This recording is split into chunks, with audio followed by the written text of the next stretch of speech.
நம் தேவனாகிய இயேசு கிறிஸ்துவினால் உங்களுக்கு கிருபையும் சமாதானமும் சந்தோஷமும் உண்டாவதாக. துதியினுடைய குறித்து இன்றைக்கு நாம பார்க்கவிருக்கிற வேத பகுதி சங்கீதம் 100வது அதிகாரம் வசனம் 4. Psalms chapter 100 verse 4. அவர் வாசல்களில் துதியோடும் அவர் பிரகாரங்களில் புகழ்ச்சியோடும் பிரவேசித்து அவரை துதித்து அவருடைய நாமத்தை ஸ்தோத்தரியுங்கள். தேவனுடைய வாசல்களில் நுழையும் போதே துதியோடு இருக்கணுங்கிறத இந்த வசனம் நமக்கு சொல்லுது. வாசல்ங்கிறது நாம் ஒரு இடத்திற்குள்ளார பிரவேசிக்கிறதுக்கான ஆரம்பத்தை காண்பிக்கிறதா இருக்கு. அந்தபடியா தேவனை நாம தொடக்கத்திலிருந்தே துதிக்க ஆரம்பிக்கும் போது அதுவே அவரிடத்துல நம்மை கூட்டி சேர்க்கிறதாக இருக்கும். அதனால்தான் கிறிஸ்து நமக்கு ஒடுங்கின ஆவிக்கு பதிலாக துதியின் உடைய கொடுக்கிறாரு. அந்த துதியின் உடைய அணிந்தவர்களாக நாம தேவனை நோக்கி பார்த்து துதித்து துதித்து நம்முடைய ஆவிய உற்சாகமாக எழும்ப பண்ணுகிறோம். அப்படியாக எழுச்சி பெற்ற ஆவியின் மூலமாகவே நம்முடைய ஆத்துமா தேவனை ஸ்தோத்தரிக்கிறதாக இருக்கு. சங்கீதம் 103வது அதிகாரத்துல என் ஆத்துமாவே கர்த்தரை ஸ்தோத்தரி, என் முழு உள்ளமே அவருடைய பரிசுத்த நாமத்தை ஸ்தோத்தரின்னு சொல்றோம் இல்லையா? இதை நம்ம ஜெபத்தினுடைய முடிவுல சொல்றதுனால அப்பதான் அநேகருக்கு விழிப்பு வருது. ஆனா நம்முடைய ஆத்துமாவிற்குள்ளார எப்பொழுதும் ஒரு விழிப்பிருப்பதற்கு நம்முடைய ஆவி எழுப்பப்பட்டதாக இருக்கணும். அந்த ஆவி எழுப்பப்படுவதற்கு துதியே முக்கியமான அடித்தளமாக இருக்கு. அப்படி தேவனை துதித்து துதித்து நம்முடைய ஆவியில பலம் கொண்டு நம்முடைய முழு ஆத்துமாவோடு தேவனை தொழுது கொள்கிறவர்களாக இருக்கணும். சங்கீதம் 146வது அதிகாரம் முதல் வசனத்திலையும் அல்லேலூயா என் ஆத்துமாவே கர்த்தரை துதின்னு சொல்லப்பட்டிருக்கு. ஆவியும் ஆத்துமாவும் இணைந்த கர்த்தரை துதிக்கும் போது அவருடைய பிரசன்னத்தை நாம மகிமையாக உணர முடியும். அந்தபடி தேவனுடைய வாசல்கள்ல துதியோட நம்மால நுழைய முடியும். அப்போதுதான் அவருடைய பிரகாரங்களுக்குள்ளார புகழ்ச்சியோடு நம்ம பிரவேசித்து அவரை துதித்து அவருடைய நாமத்தை ஸ்தோத்தரிக்க முடியும். இந்த மகத்துவமான ரகசியத்தை இந்த ஸ்தோத்திர சங்கீதம் நமக்கு தெளிவா விளக்குது. இதை நாம் அறிந்து கொண்டு தேவனுடைய சமூகத்துல வரும்போதே அவரை நோக்கி பார்த்து துதிப்பவர்களாக இருக்கணும். நாம துதிக்க துதிக்க நம்முடைய ஆவி உற்சாகத்தோடு எழும்பி நம்முடைய ஆத்துமாவும் தேவனோடு ஐக்கியப்படும். அந்த ஐக்கியத்துக்குள்ளார நாம எப்பொழுதுமே இருக்கும் போதுதான் தேவனுடைய சத்தத்தை கேட்க முடியும், ஆவியானவருக்கு செவி கொடுக்க முடியும். ஆண்டவராகிய இயேசு கிறிஸ்து யோவான் 10வது அதிகாரத்துல என் ஆடுகள் என் சத்தத்தை கேட்கும்னு சொல்றாரு இல்லையா? அப்படி அவருடைய சத்தத்தை எப்படி கேட்க முடியும்?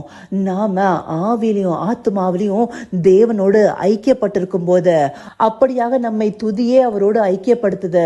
இந்தபடி அவரை துதித்து துதித்து அவரோடு ஐக்கியப்பட்டு அவருடைய சத்தத்தை கேட்பவர்களாக இருக்கணும். இந்தபடியாக நாம் இருப்பதற்கே அவர் துதியின் உடைய கொடுத்திருக்கிறாரு. அதனால்தான் அவரே வாசலாகவும் இருக்கிறாரு. இந்த இடத்துல அவர் வாசல்களில் சொல்லப்படும் போது அது தேவனாகிய கர்த்தருடைய வாசலை குறிக்கிறதா இருக்கு இல்லையா? அந்த வாசல் யாருன்னு சொல்லிட்டு யோவான் 10வது அதிகாரம் 7வது வசனம் நமக்கு தெளிவா சொல்லுது. ஆதலால் இயேசு மறுபடியும் அவர்களை நோக்கி நானே ஆடுகளுக்கு வாசல் என்று மெய்யாகவே மெய்யாகவே உங்களுக்கு சொல்லுகிறேன். இந்த வாசலானது ஆண்டவராகிய இயேசு கிறிஸ்துவை குறிக்குது. அவர் தாமே நாம தேவனிடத்துல ஐக்கியப்படுவதற்கு துதியின் உடைய கொடுத்து நம்மை உட்பிரவேசிக்க செய்றாரு. அப்படி நாம துதியோடு உட்பிரவேசிக்கும் போது அந்த வாசலுக்குள்ள போய் எதை கண்டடைகிறோம்? அதை யோவான் 10வது அதிகாரம் 9வது வசனம் சொல்லுது. நானே வாசல், என் வழியாய் ஒருவன் உட்பிரவேசித்தால் அவன் ரட்சிக்கப்படுவான், அவன் உள்ளும் புறம்பும் சென்று மேய்ச்சலை கண்டடைவான். இந்தபடியா நாம துதியின் உடையோட வாசல் வழியா உட்பிரவேசித்த மேய்ச்சலை கண்டடையும்படியாக தேவன் நம்மை அழைக்கிறாரு. அந்தபடி நம்மை நாமே தேவனிடத்துல ஐக்கியப்படுத்தும் போது அவர் சத்தத்தை கேட்கக்கூடிய ஆடுகளாக இருப்போம். இதே யோவான் 10வது அதிகாரத்தில் தான் என் ஆடுகள் என் சத்தத்துக்கு செவி கொடுக்கும்னு சொல்லியிருக்கிறாரு. அப்படியாக அவருடைய சத்தத்திற்கு செவி கொடுப்பவர்களாக இருக்கணும். ஏன்னா தேவன் இந்த கடைசி நாட்கள்ல வாசற்படியில நின்று கதவை தட்டுகிறவராக இருக்கிறாரு. அவருடைய சத்தத்திற்கு செவி கொடுத்து கதவை திறக்கும் போது அவர் நம்மோடு போஜனம் செய்வார், நாம் அவரோடு போஜனம் செய்வோம்னு சொல்லிட்டு வெளிப்படுத்தின விசேஷம் 3வது அதிகாரத்திலும் தெளிவாக சொல்லப்பட்டிருக்கு இல்லையா? இந்தபடியாக நாம துதியின் உடைய அணிந்தவர்களாக தேவனை உற்சாக ஆவியோடும் முழு ஆத்துமாவோடும் தொழுது கொள்ளும் போது அவரோடு ஐக்கியப்பட்டிருப்போம். அவருடைய சத்தத்தை கேட்போம். அவருக்குள்ளார பிரவேசிச்சு மேய்ச்சலை கண்டடைவோம். அவருடைய சத்தத்தை கேட்டு கதவை திறந்து அவரோடு கூட போஜனம் பண்ணுவோம். இந்தபடியாக துதியானது நம்மை தேவனிடத்துல சேர்க்கிற ஒன்றா இருக்கு. இந்த துதியில நிரம்பி இருக்கிறவர்களே அவருடைய வருகையில அவருடைய சத்தத்திற்கு செவி கொடுக்க முடியும். அப்படியான துதியின் உடைய அணிந்தவர்களாக நாம ஒவ்வொருவரும் காணப்படணுங்கிறதே தேவனுடைய விருப்பமா இருக்கு.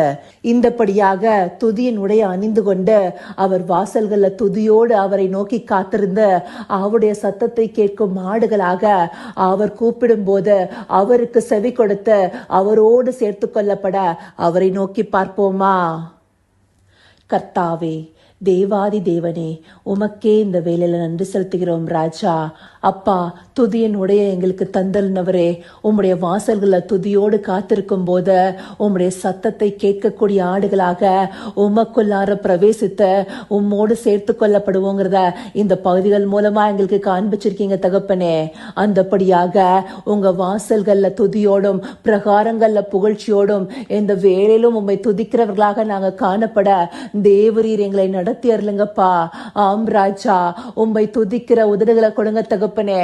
முழு இருதயத்தோட அப்பா, முழு ஆத்மாவோட அப்பா, உற்சாகமான ஆவியோட உம்மை தொழுது கொள்கிற பிள்ளைகளாக நாங்க ஒவ்வொருவரும் மாறின தகப்பனே. அந்தபடியாய் தேவரீர் எங்களை நடத்த போகிற தயவிற்காய் நன்றி செலுத்துகிறோம். சகலவித துதி மகிமை கனம் யாவும் ஒருவருக்கே செலுத்துகிறோம். இயேசு கிறிஸ்துவின் மூலமாய் வேண்டிக் கொள்கிறேன் பிதாவே. ஆமேன், ஆமேன்.